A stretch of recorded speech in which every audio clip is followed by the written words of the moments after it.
It's Red Eye Radio. Gary McNamara and Eric Harley talk about everything from politics to social issues and news of the day. Whether you're up late or you're just starting your day, welcome to the show. From the Uniden America Studios, this is Red Eye Radio. All across America, we are Red Eye Radio. He is Eric Harley, and I'm Gary McNamara. Welcome and good morning. Thanks so much for being here. Well, this story came out yesterday, and, man, I have more questions than I even do commentary on it. Immigration authorities raided an Omaha meat production plant yesterday morning, took dozens of workers away in buses, leaving company officials bewildered because they said they had followed the law. The raid happened around 9 a.m. at Glen Valley Foods in South Omaha, an area where nearly a quarter of the residents were foreign-born, according to a 2020 census. This is from thehill.com. A small group of people came out to protest the raid, and some of them even jumped on the front bumper of the vehicle to try to stop officers in one location, while others threw rocks at official vehicles as a white bus carrying workers pulled away from the plant. Chad Hartman, I would play the audio, but it's very, very low. The audio is just so low on him talking with the reporter because he's in his car. Chad Hartman, president of the food package company, said the front office was stunned by the aggressive nature of federal officials, the raid, and confused as to why the company was targeted. My biggest issue is why us, Hartman said. We do everything by the book. The plant uses E-Verify, the federal database used to check the immigration status of employees.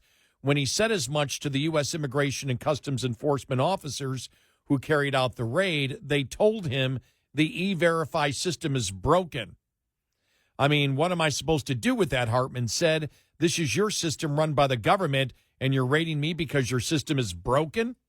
Omaha police and the Douglas County Sheriff said immigration officials had warned them about their plans, and their departments help block off traffic around the neighborhood, while many food production plants are located where ICE officers work. I don't know what that means. Meatpacking plants rely heavily on immigrant workers who are willing to do the physically demanding work. This is from thehill.com. The industry has not yet been the focus of President Donald Trump's immigration enforcement action. The CEO and owner, Gary Rohar, told the media he wasn't made aware of the operation ahead of time.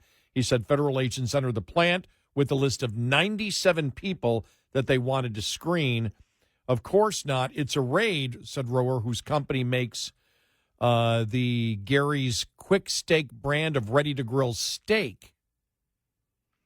A supervisor at the plant said she was in a morning meeting when federal officials began banging on the plant's door and yelling, Homeland Security. They just came in and said it was a raid and we had to get everybody out of production. Employees were separated by those who had documents showing that they were U.S. citizens, those who had valid work documents, and those who did not have documents. About 70 people were taken away in buses with the windows blacked out.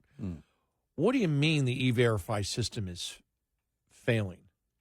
Right, or broken, yeah. Or broken. How? Well, explain that. And, Doge. Well, my question would be, if you're aware of that, why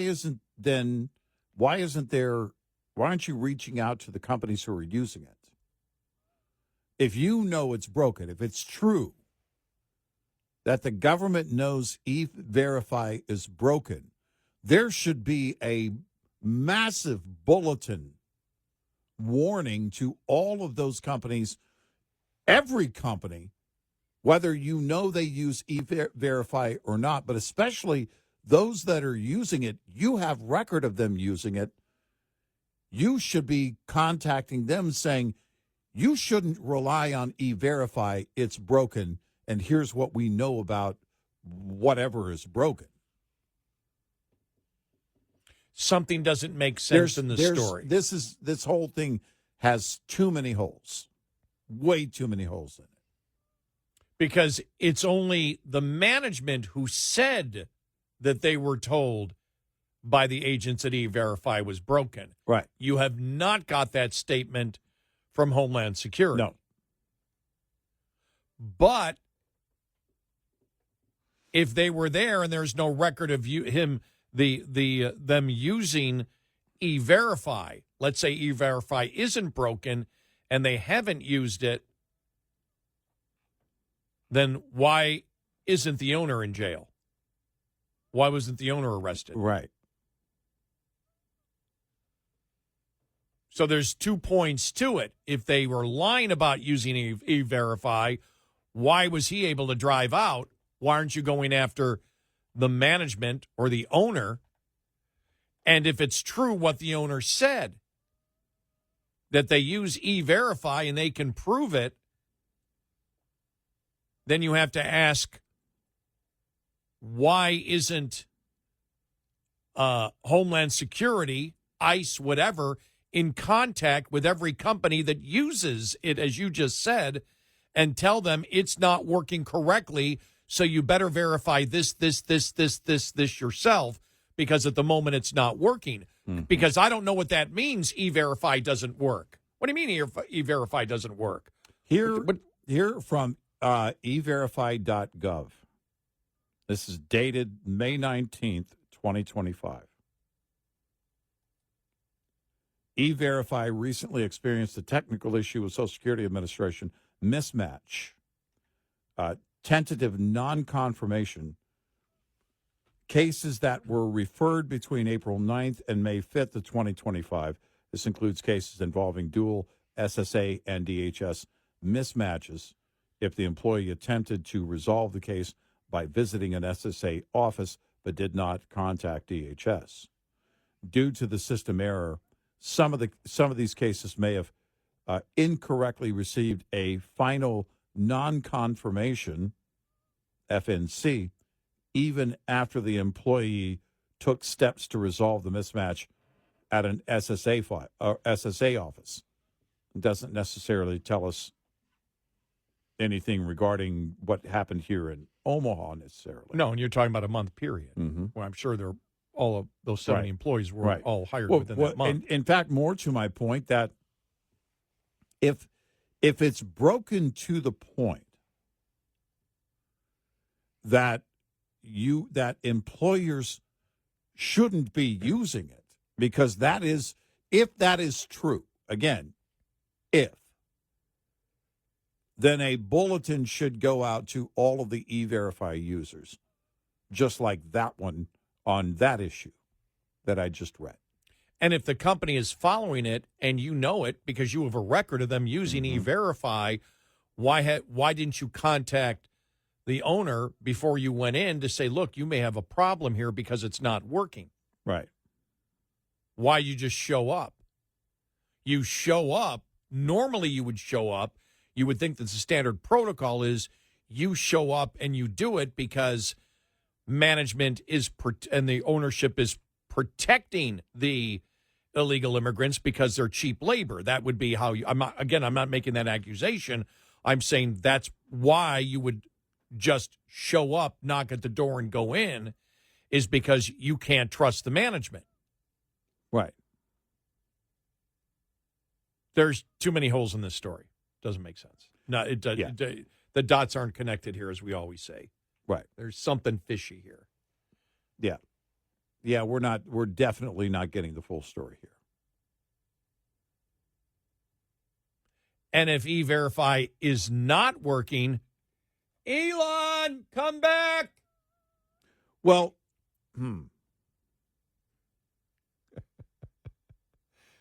they sort of made friendly. Well, the other day, both of them. We have heard before that there are inaccurate documents, and it's the system is only as good as the data input, right? And that if the data input isn't accurate, then the system itself is going to be inaccurate because it's all about putting in that data. I've got a million questions here because E-Verify was being pushed for the longest time. And if it's true that it's broken, then what is broken? Yeah. You can't trust that it's accurate because of data input, mismatches. What is it that, and if it can't be used, then tell the companies that are using it, that are relying on it, if it's true, again, if it's true that is the case, and that it would apply here to this company in Omaha. We don't know if it's true. We just know what was said. And we don't have any response by anyone at E-Verify or any government official in terms of saying that it's broken or identifying what's broken. And you went to their website just to find out. Right. I'm looking for, because my thought would be, again, if you have a system, you're going to alert. It's, they have an alert on and that where an employer action is required on the mismatch case issue. And they basically are telling these employers that are using the system, this is what you have to do to fix it. If there are other issues here, then that needs to be known. Scrap it, shut it down, alert all the employers who are using E-Verify, because if it indeed is broken, then that means it, at least temporarily, is worthless. It can't be used. It can't be relied on. Well, if Homeland Security, according to the New York Post, and even the Hill.com, they had a list of 97 people they wanted to screen. Why didn't the company know that? Right. It doesn't make sense. If the company is following all the rules and regulations, how does Homeland Security have a list of 97 people they want to screen? 70 of those 97 they took away, who could not prove their citizenship at that point. There's just some kind of disconnect here. How does Homeland Security know, but E-Verify is all screwed up and the company doesn't know? Right.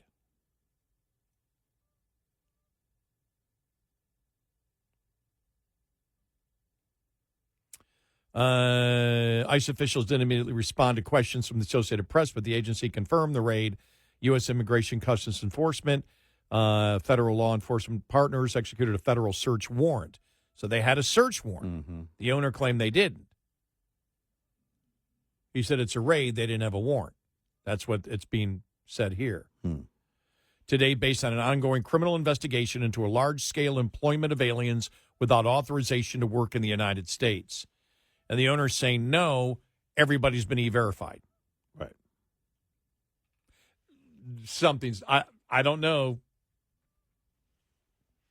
I'm not going to fill in the blanks with speculation, but something isn't right in this story. Right. Well, and is it a huge miscommunication between, or lack of communication between ICE and E-Verify?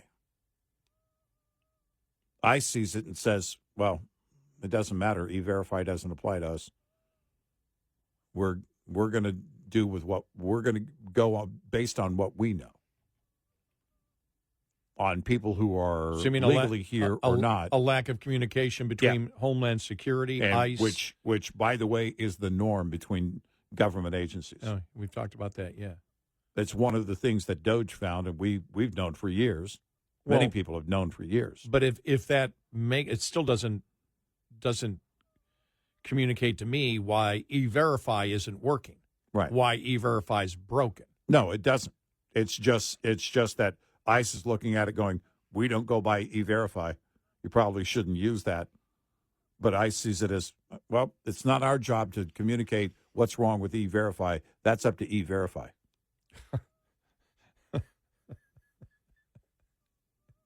It's like the DEA saying, well, that's the FBI. We're not the FBI. Are we we're wasting the money on E-Verify? Well, if it's broken, at least temporarily, it is useless. 866-90 Red Eye. This morning's USDA Farm Report is brought to you by House Products. Tested, trusted, guaranteed since 1920. Brief but intense heat waves since late May in the western U.S., the cause of premature mountain snowpack melt and concerns regarding water reservoir levels going into the summer months. Yet USDA meteorologist Brad Rippey says another concern grows as the extreme heat continues. Certainly watching for wildfire concerns. As barren from snowpack mountainsides continue to be exposed to record and near record high temperatures in parts of the region, adding to faster drying of fields ripe for wildfire by the mid to late summer months. And while a brief cooling trend is expected in parts of the West later this week, We'll be watching as some of that slightly cooler air moves into the northwest. It will be accompanied by wind and low humidity levels. So we're kind of keeping an eye on areas east of the Cascades for the potential for some enhanced or elevated wildfire threat for the next couple of days. I'm Ron Bain reporting for the U.S. Department of Agriculture in Washington, D.C. This report brought to you by Cenex Fuels and Lubes. Coming up, more with Gary McNamara and Eric Harley. It's Red Eye Radio.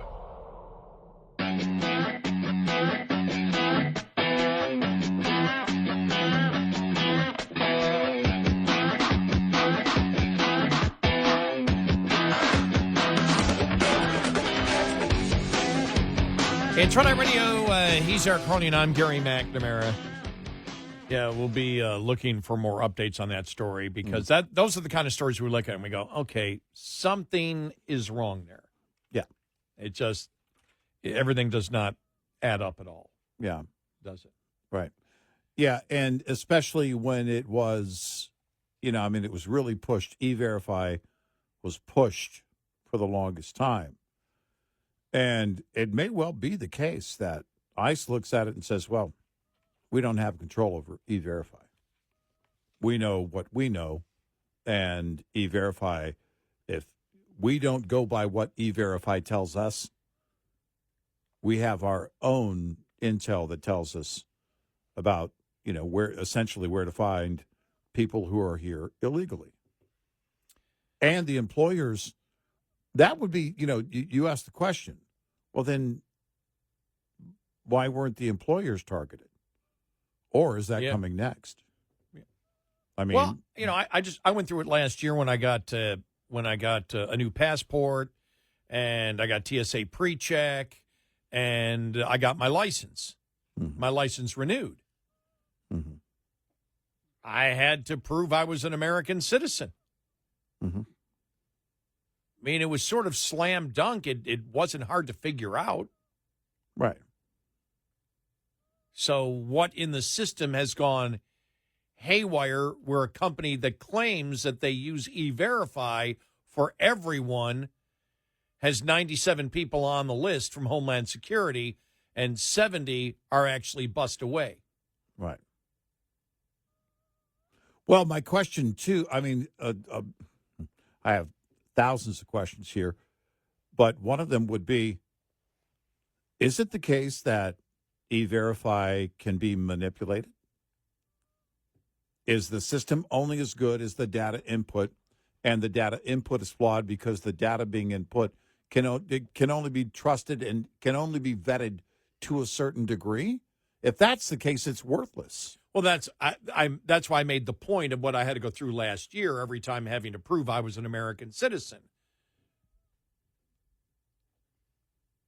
It worked there. It works all the time there. I mean, I'll put it this way, how many enhanced licenses? But you're using the American system versus someone who comes here who's, again, if they've got it, if they're putting in since I was information, born, okay. yeah, Right. you're my birth certificate's right. been around for a while. So, yeah, exactly. All right, It's been around for a long, very, very, very long time. Shut up.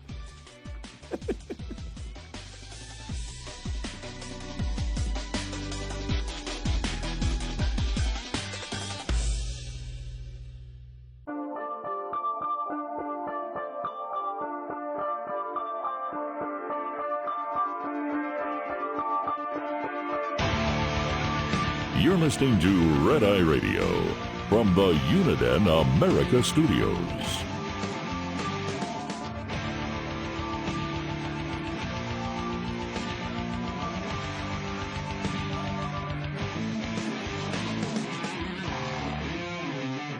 Shred Radio. He's our Carly, and I'm Gary McNamara.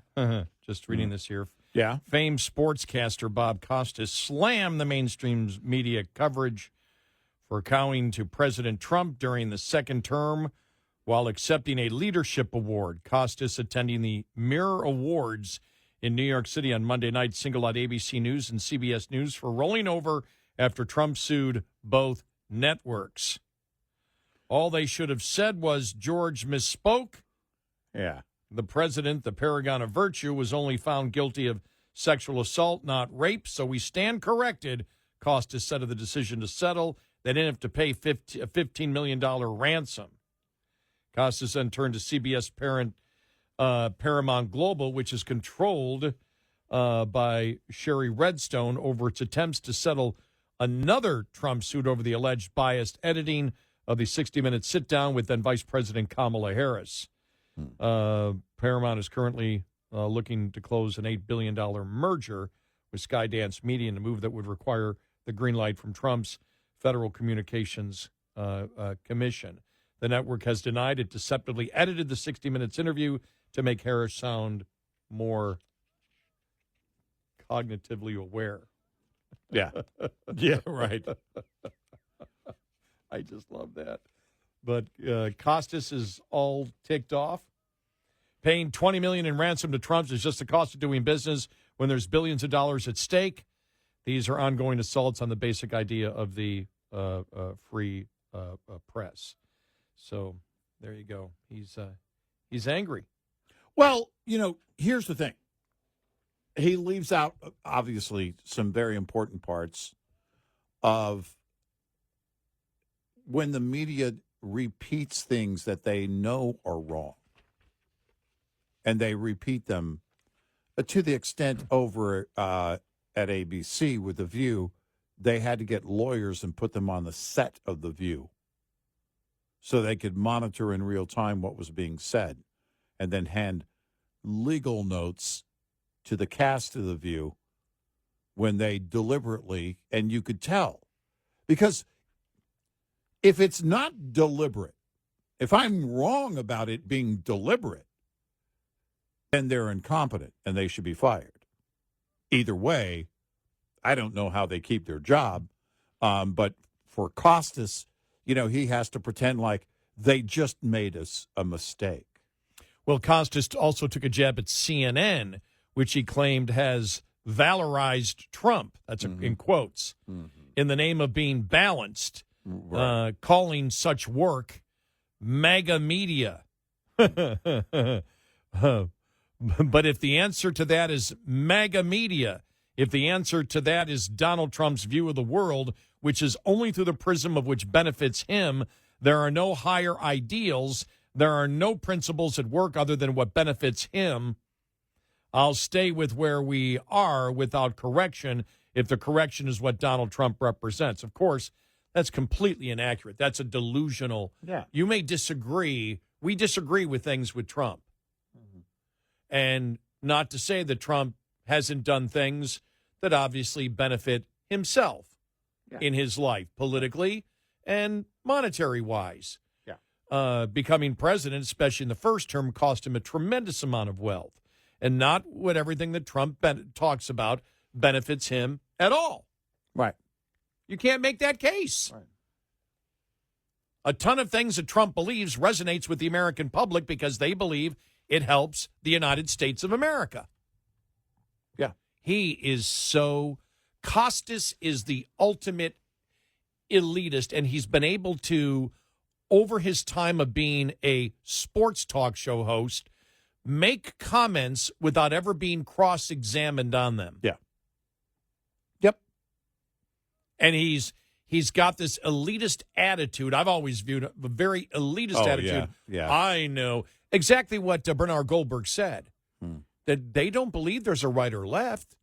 They believe there's wrong, and then there's right, and they think right. Yeah, and everything they say is the absolute truth. Well, no, they admit the left and right exist out there. They're not a part of either. They're just above it all, and they're right. They have the right opinion. But he's never – so Costas, as we know, He would do sports and then pop up, say something politically, never be cross-examined, disappear, come back a few months later, say something else, throw out a bunch of rhetoric without the specifics, really, of almost anything that he's ever talked about, like right there when he said the answer to Donald Trump's view of the world is only through the prism of what benefits him. There are no higher ideals. Yeah, right. You can't make that case for Trump. No, you can't. You can say, I disagree with him here. You could say he didn't tell the truth in this specific area over here. Do that if you're going to criticize. But to sit there and say everything, this is pure Trump derangement syndrome. Everything that Trump does is a negative. It's only for him and nobody else. But where Trump stands on the issues and how the public, and you think about it, Trump helped to create the entire 80-20 issue.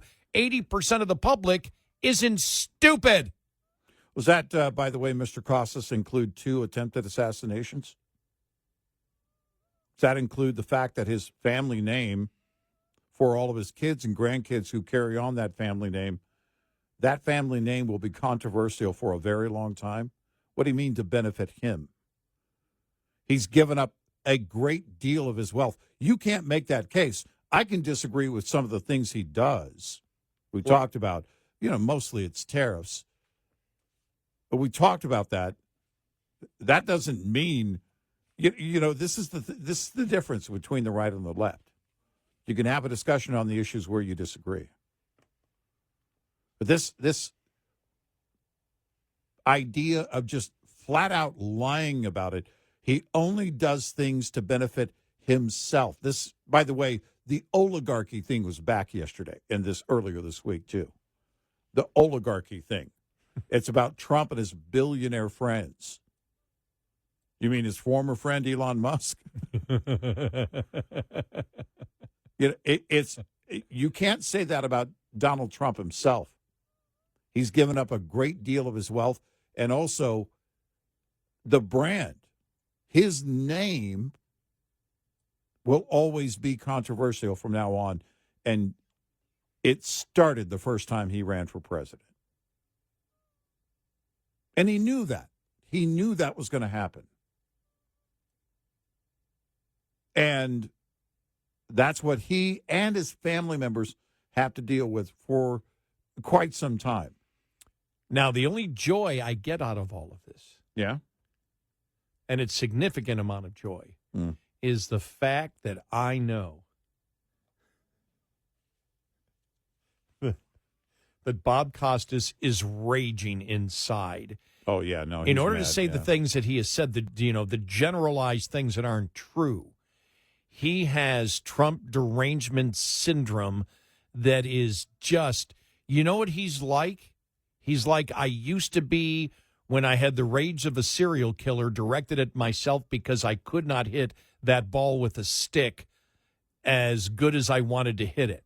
When I had problems with my golf game, as I've talked about many times before, it is the one time where I was completely and totally not logical on anything. I had the expectation that I could be a scratch golfer. I had that delusion, and because I couldn't reach it, even after practice and plane after plane, I had rage that was only directed at myself, that was completely out of control. That's how I believe he's feeling right now because Trump is president. Yeah.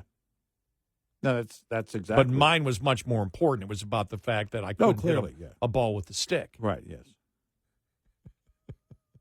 Yeah, the world must stop and learn from that. And then I would virtue signal by being just a just irritable person. What do you want? What do you want? What do you want? I'm going to take it out on them. Well, what's wrong with you? Hey, he had a bad golf game. Hey, you're hitting the ball with a stick, stupid. Shut up and act like a human being. Well, you also McNamara. You also had to be a claim you had to claim to be a victim of your own lack of talent, which is difficult. You got to stand on a chair to make that one work. That one's tough, but So I was raging because what I really had to do was insult myself. Yeah, exactly. Okay, that's right, and that would have solved the problem. Wow. Look, man, it would have. Look, Actually, it worked. Yeah, You're not a damn professional golfer. You're never going to be one. Right. Shut up and enjoy this stupid game, you idiot. Exactly. You don't have the talent. What are you talking about? Why would you expect it to go any differently? Oh, okay, you're right. Now I enjoy it immensely. Exactly. That's like me with guitar. Like, you're never going to play with Aerosmith. You can just tell people you did. Right. You can Nobody's going to believe it can make because it they've up. heard you're playing. Now I enjoy it great because I suck. And let me just take a moment to say, still, one of my favorite moments of all time on the show ever was the look on your face.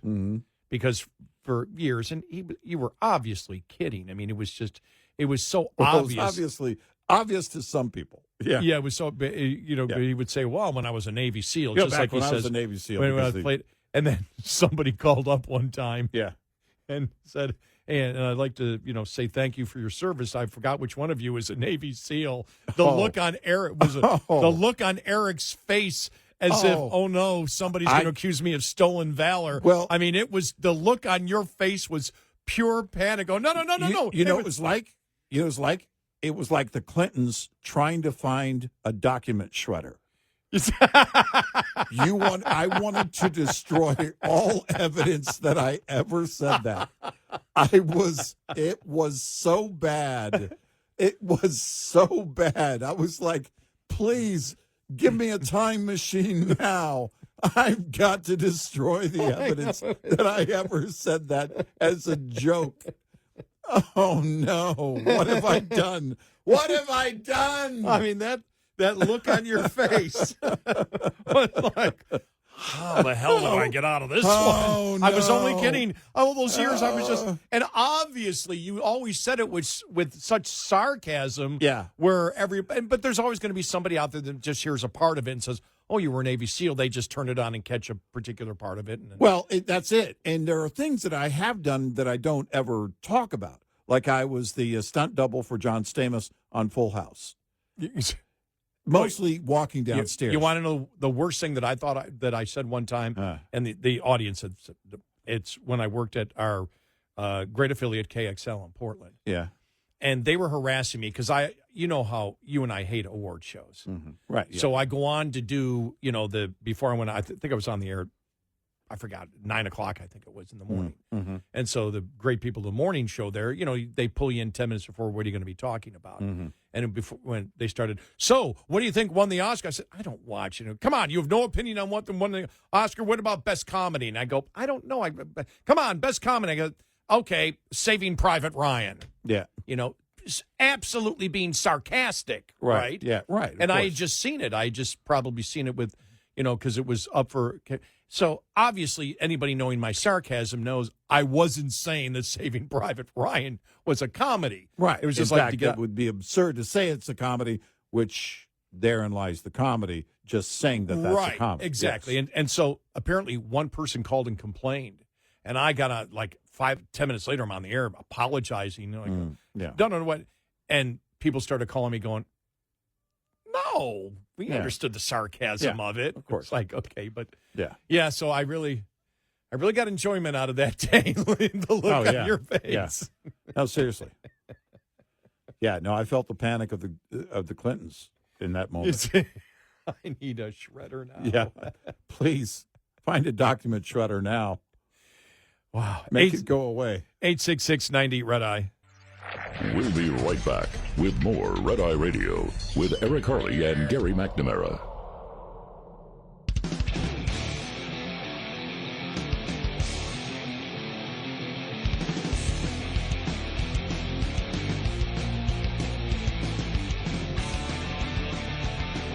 Red Eye Radio, he's Eric Harley and I'm Gary McNamara. Earlier we had played that representative from the Democratic representative from California who said that the protests were peaceful on Friday.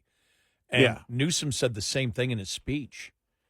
And, people, I'm reading here from Breitbart where they've got the ABC story, which goes through the timeline showing that it wasn't peaceful. Right. So now Newsom and California Democrats, and expect this to go further as they say, let's just lie about the timeline of it. Right. This is not going to end well for them. It's just Because because again, people are curious and they'll say, well, is that true? Yep. Is that true? Is that true? And then they'll find out that it wasn't. Because it's so easily provable. Again, they act as if the internet doesn't exist. I know. Wow.